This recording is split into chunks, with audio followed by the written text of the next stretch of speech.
Good afternoon, everyone, and happy almost Halloween. I hope you're all enjoying your Friday before the festivities this weekend. My name is Danielle Horace, and I am so excited to welcome you today to the More Than School Fireside Chat powered by Rise. So we call this series More Than School because we genuinely and sincerely believe that a public education in Idaho is so much more. It's more than classrooms, more than curriculum, more than standardized tests. Our public schools prepare students to succeed far beyond the classroom. And we believe that public education is a necessary part of our communities because they allow for all students, regardless of race, income, ability, regardless of anything. They allow them all to reach their fullest potential. So you're going to hear from two veteran educators today about exactly how this is done in Idaho's K-12 classrooms, and frankly, why we should all really care, maybe even more than we already do, about the state of education in Idaho today. But before I pass the microphone, I want to encourage all of you to check out our previous fireside chats. So we have sessions with superintendents from all over the Treasure Valley and all over the state. And genuinely, their insights are really, really insightful and very valuable. The way that you can see those is you hop on our Facebook and click on the video section and you'll see the library there. Or you can go to our YouTube channel, which is Rise Treasure Valley Education Partnership, and see them there. So I get the chance now to introduce you to my colleague and friend, Dr. Don Coberly. Dr. Coberly is the retired superintendent of Boise Public Schools after serving 38 years as a public school educator. And luckily now I get to work alongside him as the current co-CEO of Rise, Treasure Valley's Education Partnership. So Don, welcome and thanks for joining. Well, thank you. So it's my pleasure today to have the opportunity to introduce Teresa Fabricius, the retired superintendent, the third retired superintendent we will have interviewed, as Danielle said. And Teresa is dressed in her Halloween themed outfit today. I'm hoping to get some trick-or-treaters. How about you? Absolutely. Yeah, even if I just got a few, I bought enough candy for an army. So, well, you want to have leftovers. That's exactly right. You have to buy the right kind and everything like that. So we've known each other for a while, Teresa, but I think probably our viewers may not know, some of our viewers at least, may not know much about you. So I'm just wondering if you can visit with us a little bit about your background, how and why you became an educator, and then what positions you've held, et cetera, a little bit more about you. Okay. Well, I always feel like my teaching career started on our front porch when I was a kid, because I was the oldest of 6 kids. And whenever we played school, I got to be the teacher because I was the oldest. And I was influenced greatly by the fact that both my parents were teachers. My father was a vocational agriculture, it's what they called it then, an ag science teacher, we would say now, an FFA advisor at the high school level. And my mother was a first grade teacher. So I grew up around education and around teachers. And to both my parents' credit, I got a very positive impression of teaching as a life.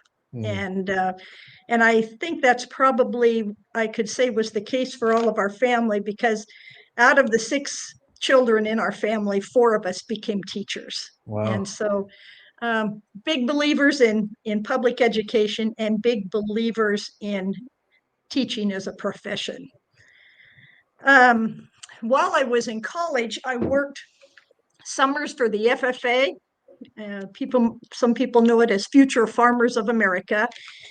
And I was a member of that organization and really got a lot out of it through my high school years, and then went to work for them as a counselor and workshop instructor in Washington, D.C.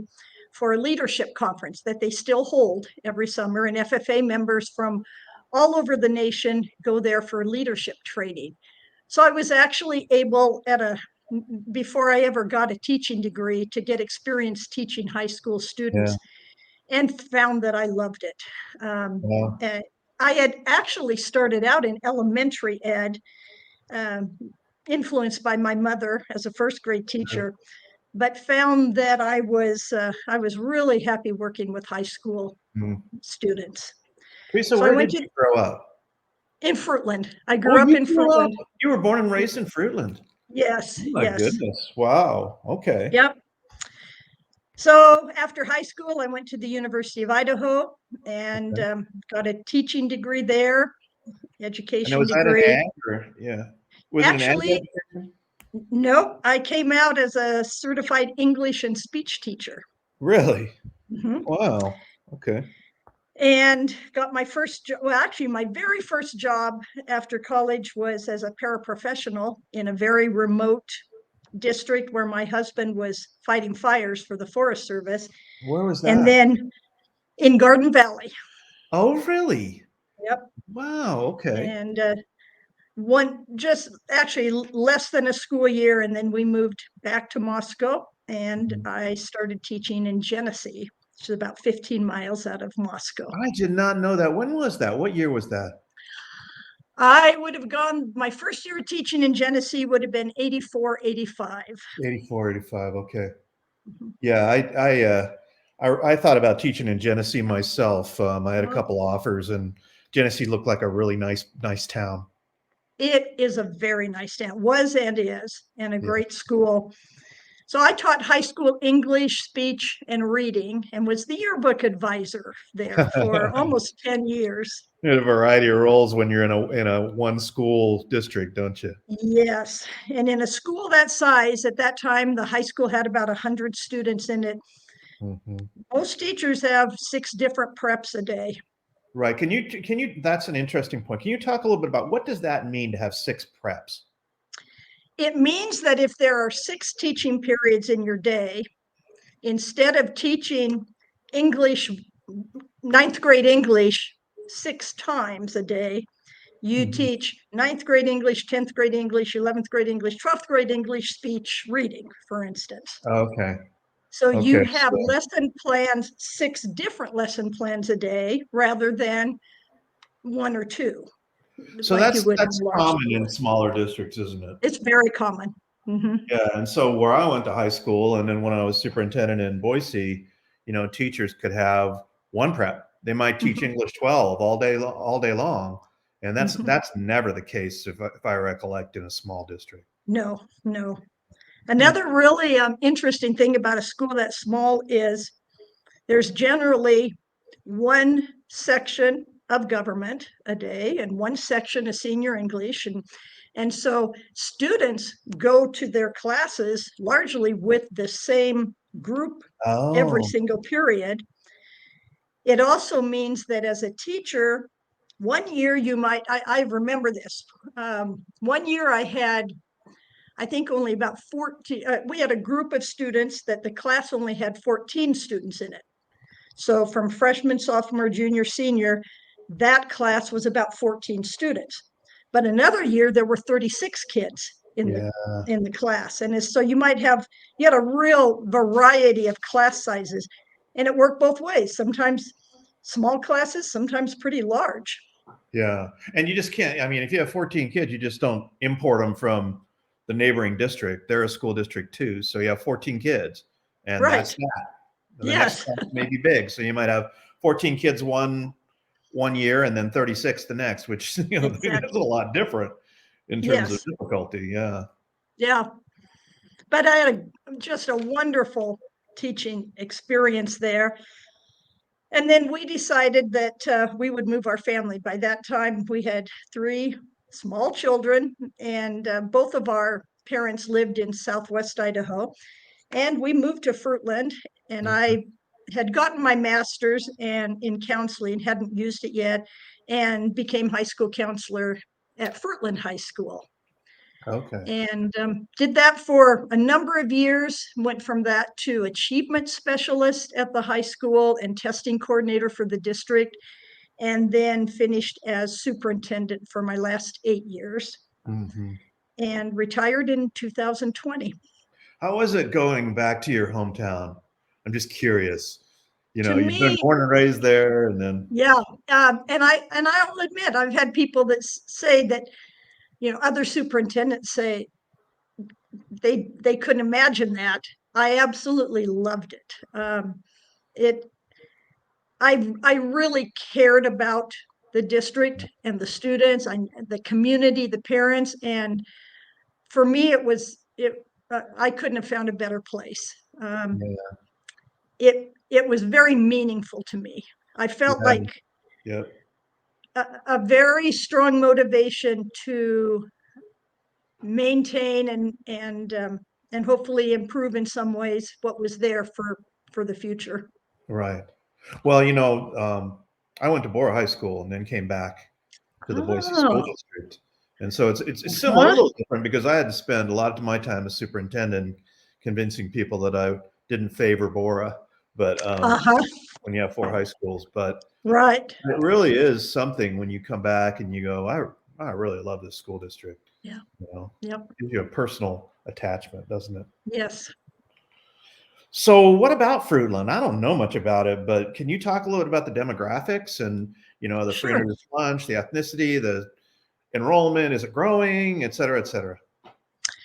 Well, for a while, it was a very rapidly growing district. I mean, and it was challenging to keep up with the growth as far as, hiring and providing facilities and all of that. Right now, there are a little over 1,600 students in the district. And so it's still a district of 1 high school, 1 middle school, an elementary, and an alternative school. Okay. It is increasingly diverse, I would say, over the years.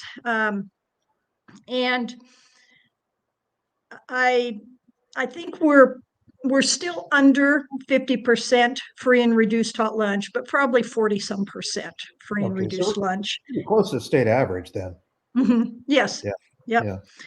Yep. We've got about 13% on IEPs. And so you mean special education students? Special education, yes. And what else did you ask me?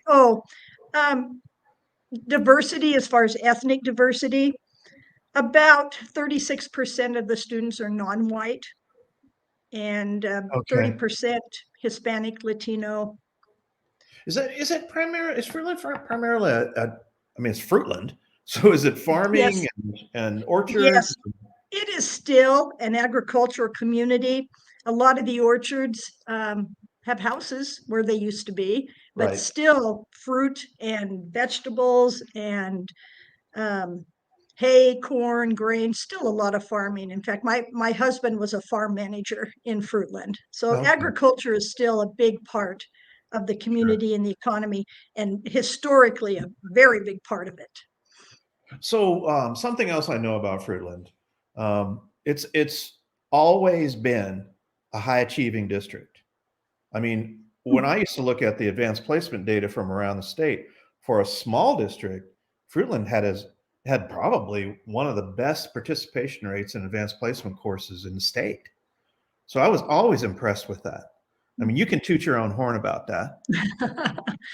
Well, it's funny. And we'll probably talk later about activities, but activities are a big part of the community and the culture of the school.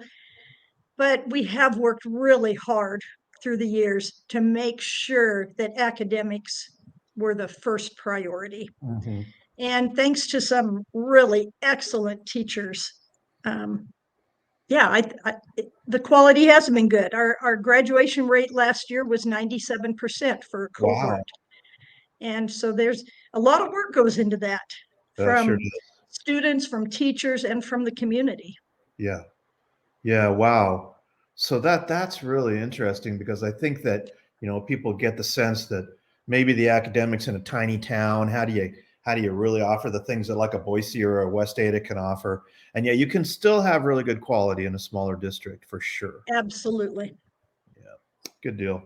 So let's get to that activities question. Okay. So whenever we would go to Fruitland, you would go and play baseball. My son played baseball, and so did yours. And we would go to Fruitland, and Fruitland was always had the reputation as they were going to be tough, even though they were a smaller community.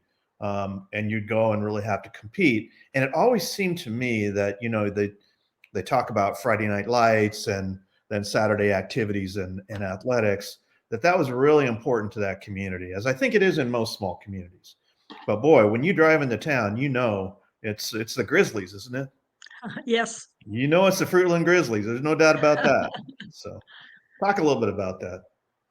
Well, it is one of the wonderful things, I think, about education, teaching, working in a small town.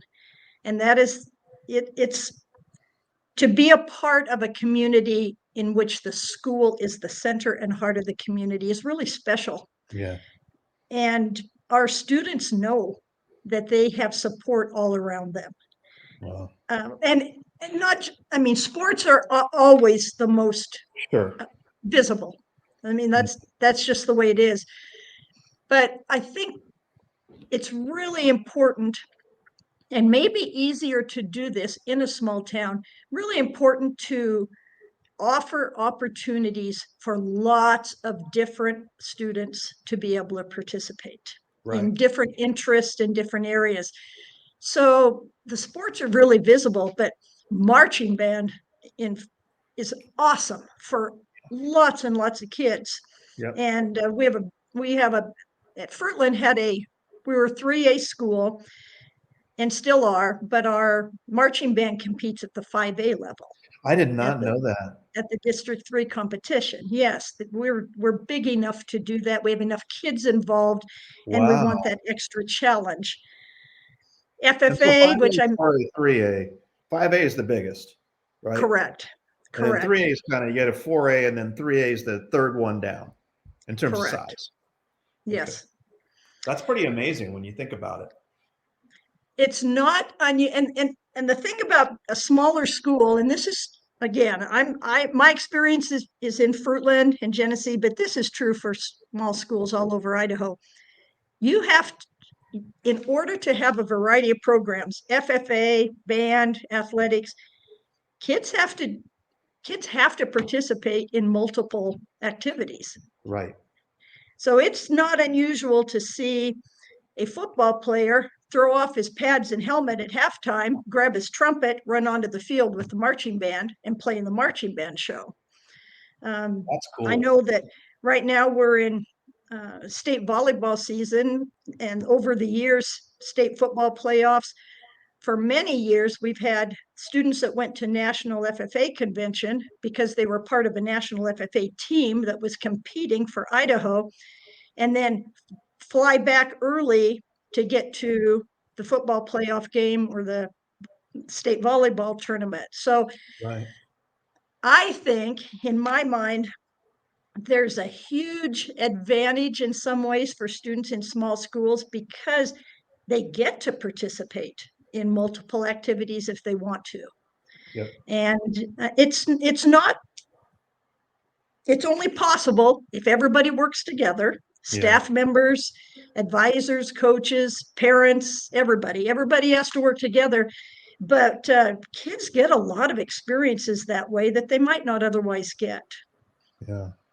Well, that's interesting. So I remember, though, during the Great Recession, and you probably weren't the superintendent just yet, and neither was I. No. But remember when we were going through and making cuts, it was so tough because we wanted to maintain all those programs because we knew how important they were, and yet we were really cutting to the bone. Yeah. And I've been asked by people before, as superintendent, I've been asked, why do we put money into supporting activities for students? Why do we fund those things? Right. And there are a lot of reasons, but I think the main one is because we know it's good for kids. And there's research that shows that students who are connected to the school in some way, and doesn't have to be sports or band or FFA, it might be a book club that meets at lunch hour. It might be the chess club. It might be drama. It may be choir. But if they can find a way to connect to the school in some way, their chances of success, not only in high school, but beyond, go up so dramatically as as a result of that involvement, that Right. it's good for them academically. It teaches them how to manage their time and be organized. It teaches them how to show up.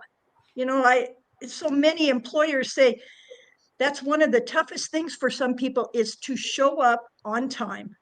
Yeah. And kids who are involved in activities already know how to do that. It's important for them communication skills wise, leadership, working with others. I just can't stress enough what those activities do for students, whatever kind of activity it is. Yeah. And I also have asked people, well, when the bell rings at 3:15 in the afternoon and the parents aren't going to be home from work till 5:30, where would you like as many kids as possible to be? At school, supervised, doing something positive. I think it's really good for the community, the more kids that are involved in activities. You're making so many good points about this, Teresa. I mean, it's the whole thing of, well, you can just look at a test score or just look at, some other measure, but it's all those other things that happen as part of schooling, as part of education, that help kids to be successful, to work as part of a team when they get out of school, um, to have high expectations for achievement. I mean, there's good research on all that. And I've talked to employers from some pretty big companies whose names you would recognize, people that do hiring, who say they want to hire people who have been involved in activities.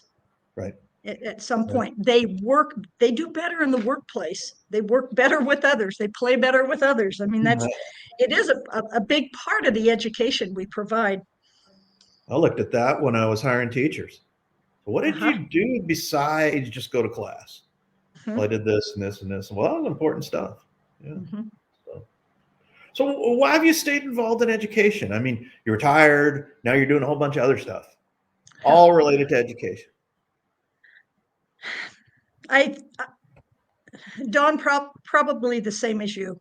I believe so passionately in the importance of public education, and I feel like I owe so much. I mean, my parents were both received their educations in Idaho. My 5 siblings and I all did. Most of their spouses did. A ton of our kids did. All 3 of my kids got educated here, and they received a good, solid education and were able to go on and do what they wanted to do.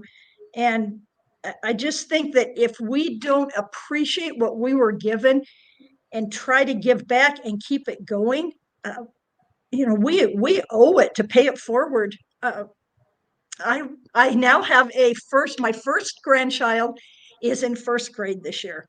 Oh, is that and so now I look at even the longer term future. I look at my grandkids that are going to go through. I want them to have what my kids had and what I had and what my parents had. And I want them to have just a high quality education. We can't just sit back and hope for that. I think it's a responsibility to do everything we can to maintain that.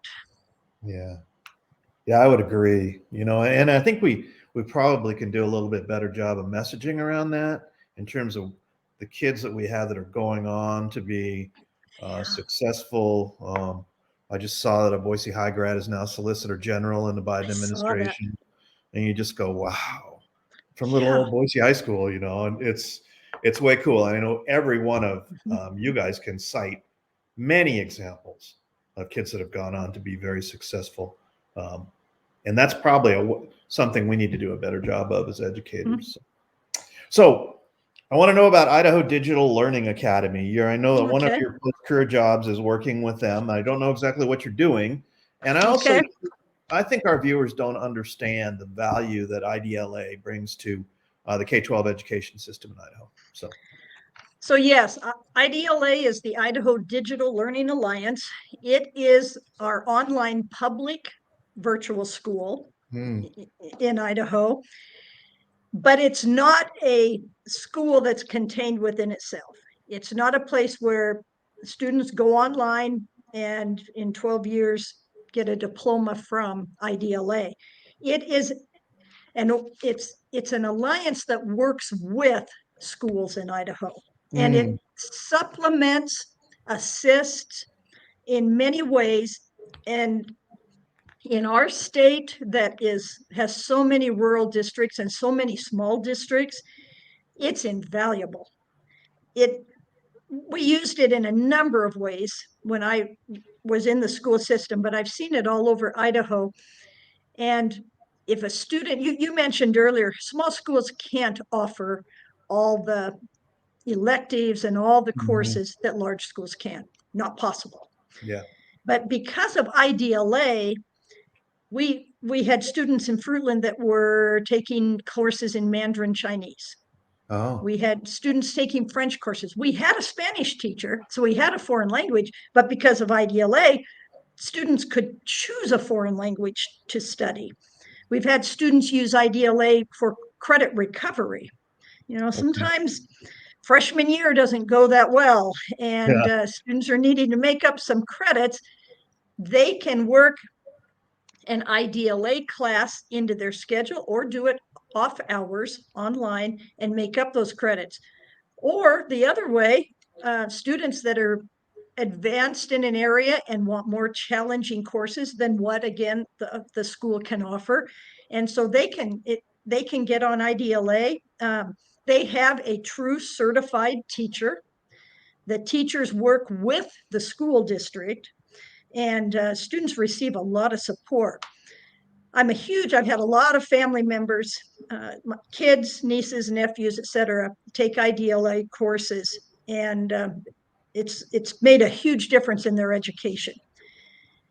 The work that I'm doing for IDLA actually is for an organization that they are an umbrella for, and that's the Idaho Rural Education Association. Oh, okay. And this is a new organization in Idaho. It's a national organization, but its presence in Idaho is new, just in the last year.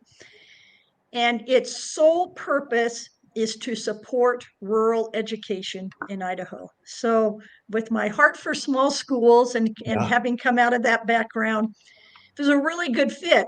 And IREA is working with districts to figure out what challenges do they have, what needs do they have that they could use some help with. Right now, IDLA and IREA just put out substitute teacher training modules. Oh. And lots of people have probably seen in the news that substitute teachers are in short supply right now, like a lot of other positions. And so if people are willing to become a substitute teacher, we want a way for them to feel comfortable, get some training, feel like they've had some preparation. I think we're more likely to get substitutes if they feel like they're supported and prepared to go into the classroom.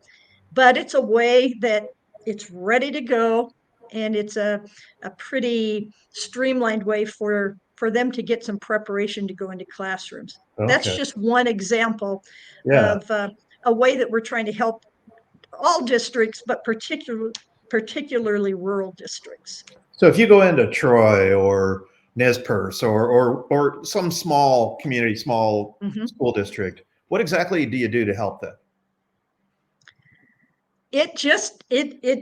I really mean it when I say we're just open to helping in whatever way we can. So if they need a particular course or if they need some form of training for their teachers and it's not readily available locally. Okay. If they need help with some policies, finding some policies or some kind of materials, we'll help them look for that. Okay. If they have a staff member, maybe because of illness or some other reason, family emergency, that's going to have to be out of the school for a while, and they need help finding someone to come in and fill in, they can call us and we'll start looking around for someone to help them. Okay. Hey, I have a question for you about IDLA. If I'm a parent of a homeschool kid and a homeschool high school kid, can they register for a course? That's something that I think IDLA is working on right now, and I think that they have some options. I believe, and I'm not real involved in this part of it, but I believe that it's still done in partnership with the district where that student lives.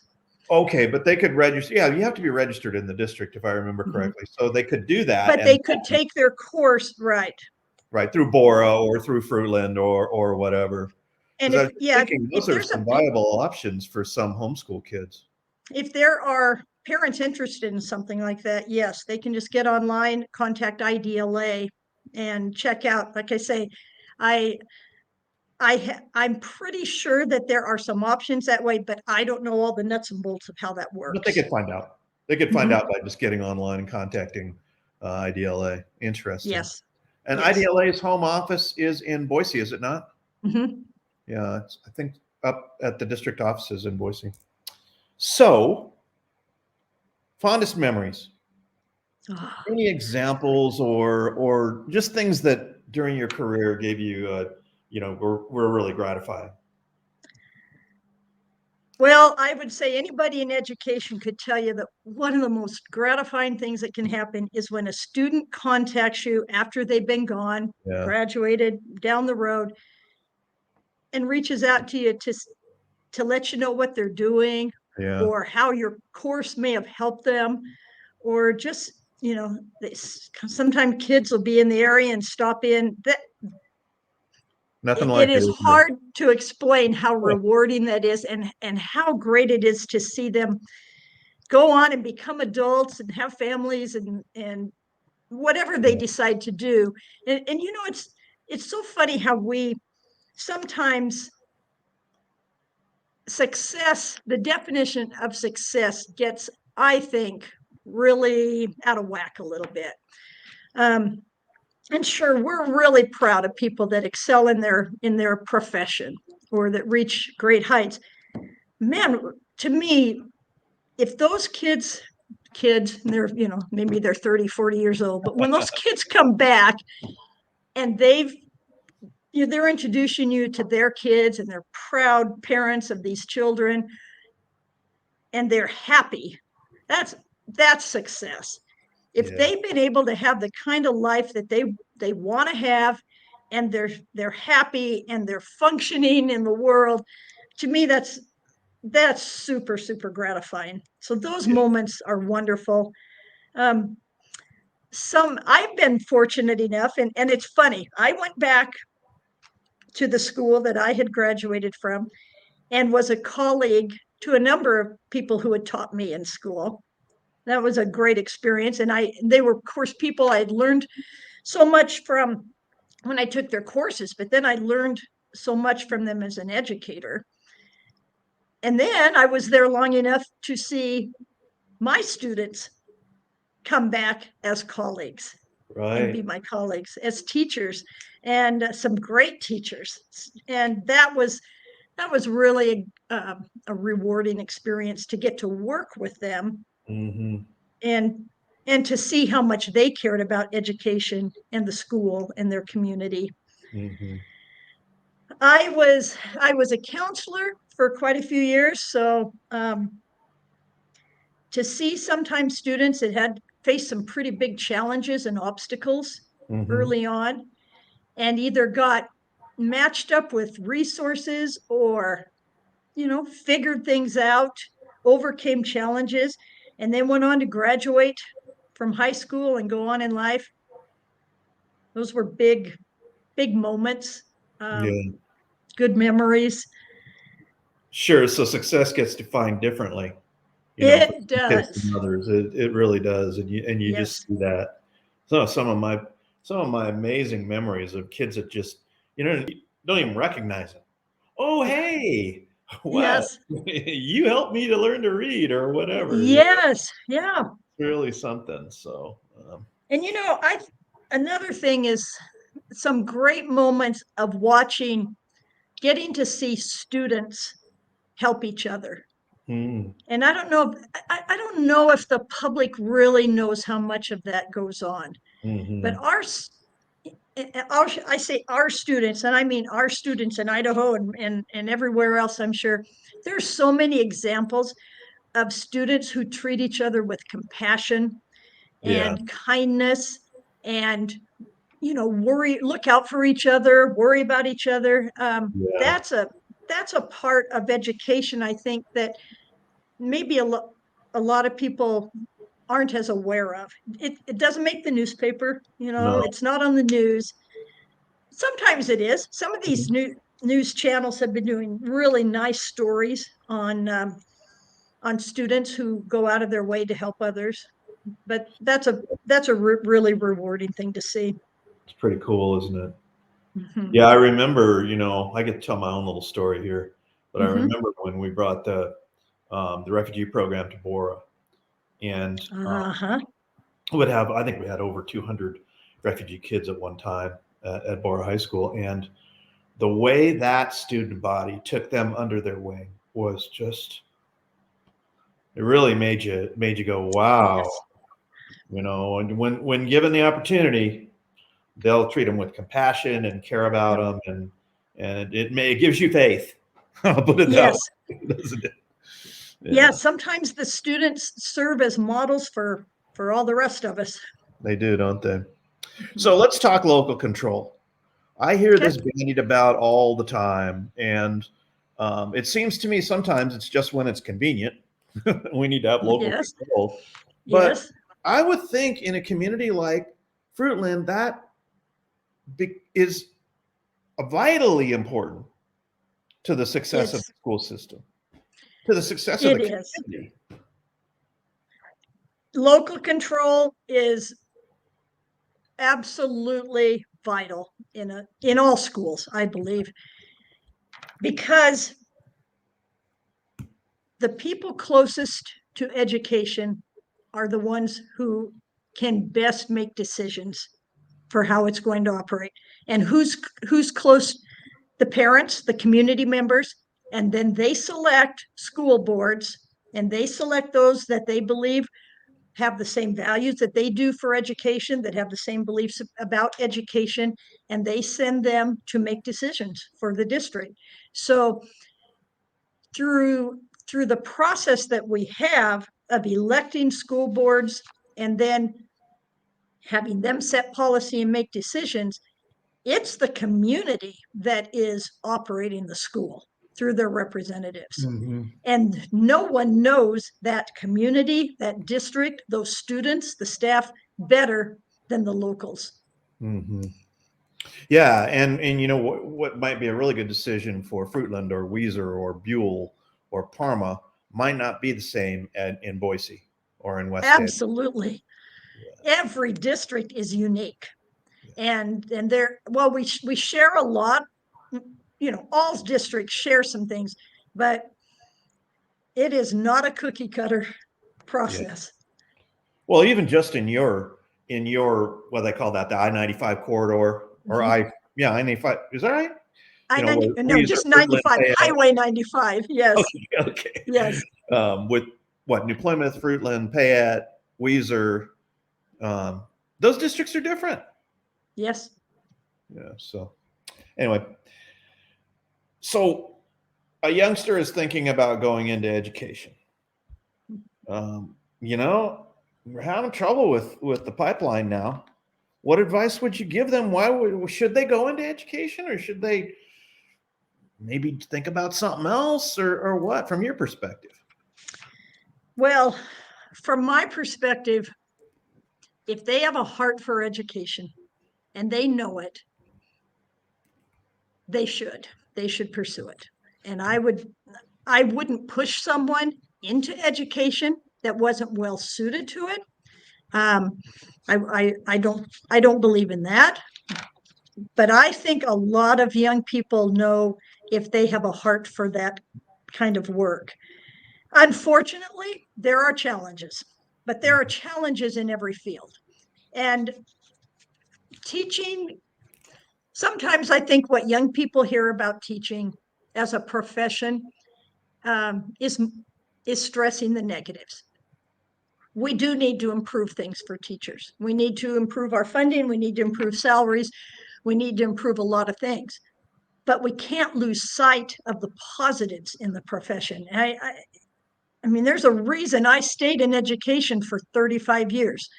I think that there are a lot of intangible rewards, and I think we need to let young people know some of the positives too. I think they need to know that a lot of people have their backs if they go into education. We know that communities and parents support their teachers. Right. They also have a lot of people like we are doing who support education and want to help and will try to make the future better and better for education. I think too that it's not just young people that should think about going into education. It used to be common that at 18 years old, you started a major, 4 years later, you got a degree, and then whatever that was in, that's the job you did till retirement. And it's not that way anymore. I think we have a lot of people who have gone into careers and maybe had very successful careers, but they may reach a point where they feel like they have something to offer and would like to offer that in a classroom. And so I would encourage anyone of any age, if they've had a little tug that way, thinking about the rewards of teaching, I would tell them to not to brush that aside. And there are so many, I mean, when you get to go to work every day in an environment where everything is preparing for the future, you're preparing students, whether you're a kindergarten teacher or a senior teacher, you're preparing kids for the next step in their life. And you see every day lives changed because of education. Mm-hmm. We see families changed. We see the trajectory of a young person completely changed because of what they learned or what they discovered about themselves. And what a positive environment to get to go work in every day. And then I think something a lot of people don't realize is what great people you get to work with when you're in education. Really true. And if you look at studies about workplace satisfaction, that is such a big, and to me, it outweighs pay, the amount of pay. Although I know, I mean, I'm a huge advocate, we need to improve teacher pay. But that getting to work around positive people who are there for the right reasons to help kids and work together. I look at some of these grade level teams or in the elementary or departments in the middle school and high school, and the bonds that they form with each other and how they work together to help kids. It's a side of the profession that I don't know if people even understand until they get there. And not everybody gets that in their job to get to work with people that share so many of the same goals and values and work ethic. So if someone is thinking about education, I would just encourage them not to let the negative outweigh a lot of the positives. Sure. And, I told you I'm one of many in my family who went into education, and people will always ask me, well, are any of your kids teaching? And instead of just saying, no, they're not, I say, no, not yet. Not yet. Because you never know what lies down the road.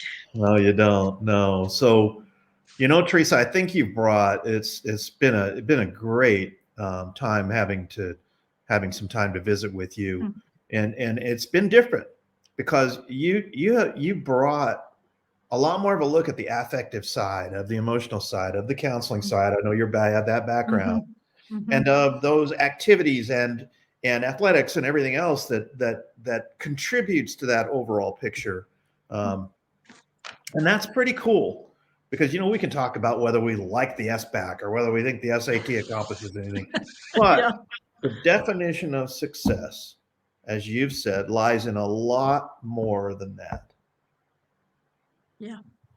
And so, it's just been an absolute pleasure having a chance to visit with you. And I know you're up in Coeur d'Alene today watching Fruitland play volleyball. So you're still with your school district, even though you're retired.